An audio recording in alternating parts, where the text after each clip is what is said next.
كده الفيديو ده انتشر لواحد بيحلق لشخص والله يا اخي بقص معلومات غنم. خطيرة.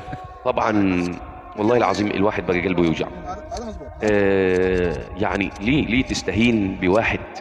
يعني مثلا شايف فلان ده مش عارف ايه، انت يا شيخ طالع عامل دجنك، ناس كتير بتشتمني فاهمني، مثال يعني. انت عامل دجنك وعامل شنبك وعامل، يا سيدي اعتبرني انا شكلي مش على بعض، اعتبرني انا مش شيخ شايل دجني خالص، بس خد مني المعلومه والله ممكن تغير حياتك. بس هي دي القصه، الحكايه مش وش ومنظر. فلان ده عمال ماسكه بتحلق له بالمقص، ليه تجرحه؟ ليه تهينه؟ ليه تهين فلان ده؟ ما يمكن عند الله حاجه عظيمه جدا، يمكن عند الله له شأن، عنده سر، قلبه طيب، سبحان الله العظيم. فانت اوعى تستجل بحد، اوعى تهين حد معاك في الشغل. حب الناس حتى لو عامل اجل عامل عندك، والله العظيم ممكن يكون له منزله عند ربنا عظيمه جدا وله قدر. سيدنا النبي قال ذلك: ربما تجد عبد اغبر اشعث لو اقسم على الله لابر.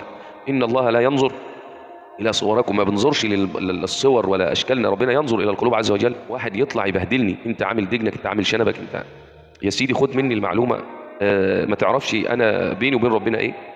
الحكايه مش حكايه بشكل ومنظر، خد مني المعلومه وهتغير حياتك. اسمعني، فلان ده مش بنرتاح له، ما يمكن ليا سر بيني وبين ربنا، يمكن عندي حاجه بيني وبين ربنا. فانت ما تحكمش، سيبك من الشنب وسيبك من الدجن وسيبك من الشعر، سيبك من الشكل، اعتبر هطلع من غير وشي، اسمع الصوت، خد المعلومه وخلاص.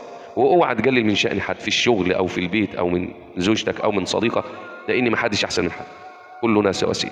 خليك دايما على خلق، وخلي لسانك دايما رطب، الكلمه الطيبه صدقه. اوعى تهين حد، عشان خلي بالك ما بيضيعش عند ربنا انك تقلل من شأن حد، ممكن يكون عنده سر او قريب من ربنا، او ربنا عز وجل يحب هذا العبد فيحصل لك حاجه من وراه، او الاذى اللي انت اذيته. صلي على النبي، شارك الفيديو لعل احد يستفيد، وخليك مع ربنا تكسب. واوعى تستجل بحد مره واثنين وثلاثه، قولش فلان ده شكله مش عاجبني، فلان ده لا. ربنا يحفظنا ويحفظكم، والسلام عليكم.